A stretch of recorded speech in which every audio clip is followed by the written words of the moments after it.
Let's share a few thoughts about Noach. At the end of Parshas Bereshis, HaKadosh Baruch Hu regrets creating man. So, how would we say HaKadosh Baruch Hu regrets anything? That's Seides HaTorah. We don't really understand what it means. HaKadosh Baruch Hu doesn't really regret. But that is what the Pasuk says. It's all predestined, all pre-planned. But that is the general philosophical question about Yediyah and Bchira, which we don't get into. Why did HaKadosh Baruch Hu regret? And he decided to destroy mankind. Why? Kol yetzer machshavo yislibo rak ra kol hayom v'yanochem Hashem she'osu asa'odom. And then the Mabel comes. And only Noach and his family are spared of all the other people in the world. And then HaKadosh Baruch Hu says, Loi ois of oid lekalel esu adomo ba'vura odom. Ki yetzer leva odom ra min ne'urav. Isn't that the same reason you decided to destroy the world? V'chika teger nasa sneger. How could it be that the same reasoning that HaKadosh Baruch Hu decided to bring the Mabel is the reason HaKadosh Baruch Hu decides never again? How could that be? When we closely examine these two psukim, we notice that there are three fundamental differences between the Pasuk in Saf Bereshis and the one in Tchilas Noach. And the three differences are all about emphasis. The Pasuk in Bereshis says, Kol yetzer machshavos liboy rak la kol hayom. The Pasuk in Noach says, Yetzer leva odom, no longer kol yetzer. Yetzer leva odom ra, no longer rak ra. Ra b'ne'urav, and no longer ra kol hayom. What happened between the end of Bereshis and after the Mabel? What changed? And why is it no longer kol yetzer machshavos liboy rak ra kol hayom?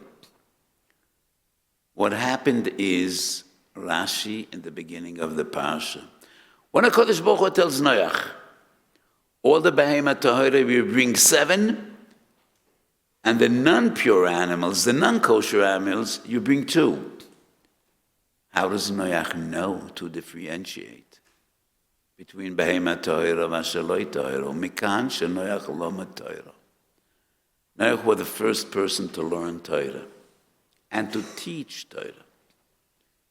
Noach taught Torah to his children.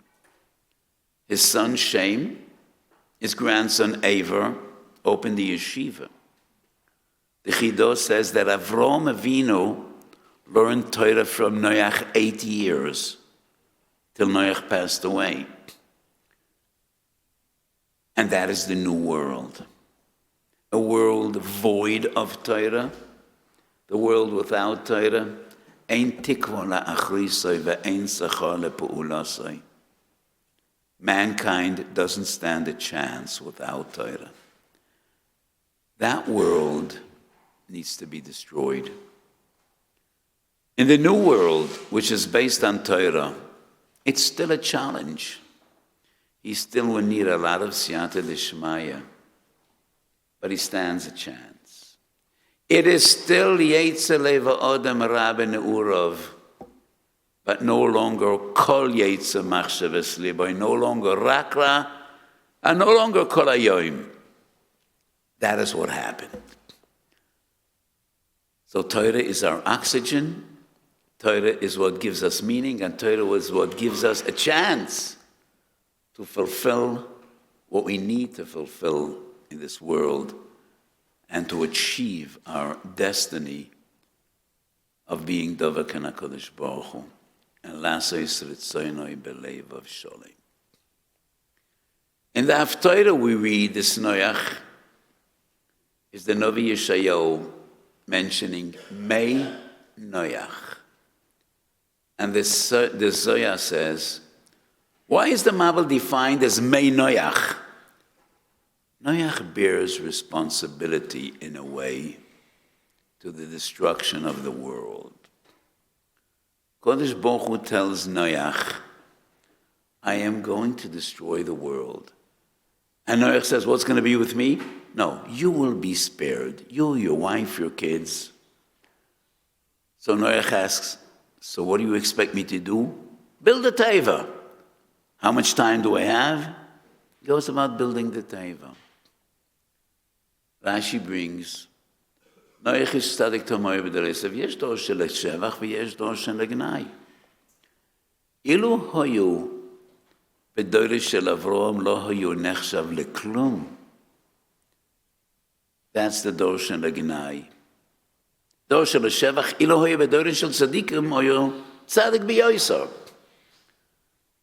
Why did dor shel gnai say doron shel tzadikim? The dor shel shevach. And the dor shel gnai specified doiroi shel Avraham.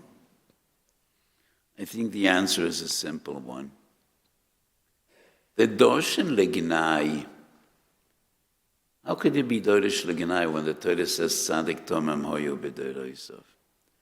And if you could be dor shel shevach, why be dor shel gnai?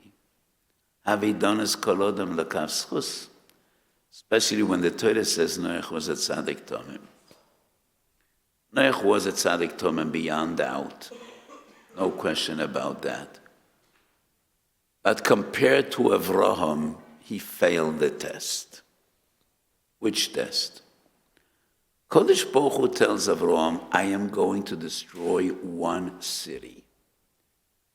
Avraham is terrified, and he asks, which city? Is it Yerushalayim? Kodesh Baruch Hu so says, no, chas v'sholem, I will never destroy Yerushalayim. Is it Bnei Barak? He says, no, Bnei Barak, there are so many koilelim, so many yeshivas, I'm not going to hurt Bnei Barak. So he asks, which city? He says, Sdom, that's the worst city in the world. Rom v'chatoim. How does Avraham respond? He says, please, maybe there are 50 tzaddikim, spare the city. Kodesh Baruch Hu says, if you find 50 tzaddikim, then no, I'm not going to do anything. 40, 30. That's Avraham. Noach hears that Kodesh Baruch Hu is going to destroy the world.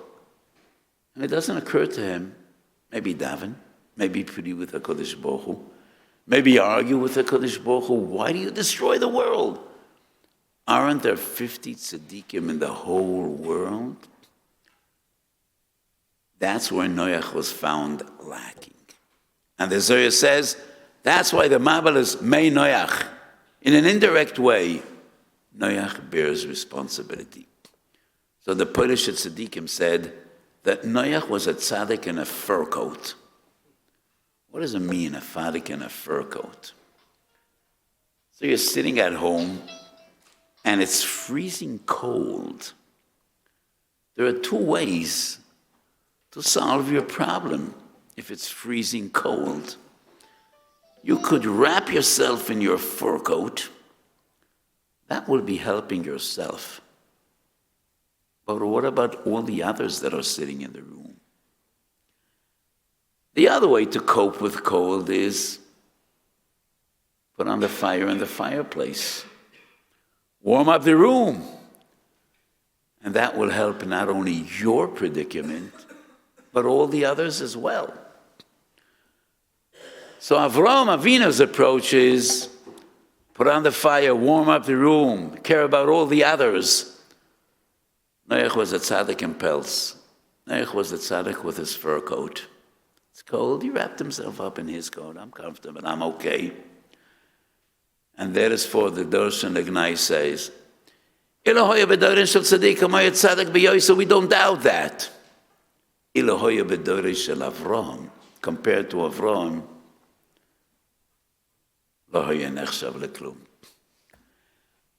so the story of Noach happened once again in history. When HaKadosh Baruch Hu turns to an individual and he says, I'm going to destroy them all, and I'm going to start again with you.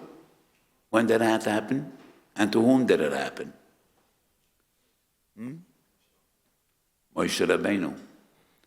after it Chatuega, HaKadosh Baruch Hu says, Esa oischo lekol gadol. And I'm going to destroy not the world, but the entire Jewish people. How does Moshe respond? Moshe says, no way. And he goes beyond Avraham Avinu. Because Avraham Avinu pleased with HaKadosh Baruch Hu. Moshe Rabbeinu threatens HaKadosh Baruch Hu.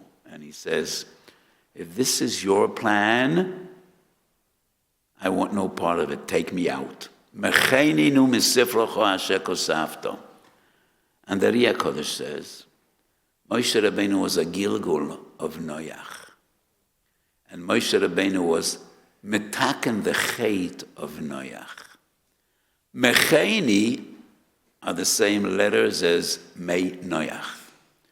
And when Moshe Rabbeinu says, Mecheni nu mesifrocho asher kosafto, that was the tikkun of Noach. And Mecheni are the letters of Mei Noach. So what we learn from the story of Noach, Avraham Avinu, and Moshe Rabbeinu, these three giants, is it's not only about you, it's about all the others. And many times I quote Reb Itzalem Evalozhin in his introduction to the Nefesh HaChaim. So the Nefesh HaChaim is the magnificent Sefer of Chaim Evalozhin. It was not printed during his lifetime. His son, Reb Itzalem Evalozhin, published the Sefer, and he writes in his introduction that my father used to give me musar, that I think too much about myself and not enough about others. And that is a testament to the greatness of Reb Itzalem. Because if anybody would dare to tell me that, I wouldn't write it in my sefer. Never. I would just ignore it. And I would say, you're such a mechutzef. And Reb Itzalem quotes it, and he says, this is what my father used to tell me. And Reb Itzalem Evalozhin was the Rosh Yeshiva of Evalozhin. Like all the other great tzaddikim, of course he cared about others, but he didn't live up to his great father's expectations. And he quotes Reb Chaim Evalozhin as saying, none of us is here for his own sake, not in Gashmias and not even in Rochnias.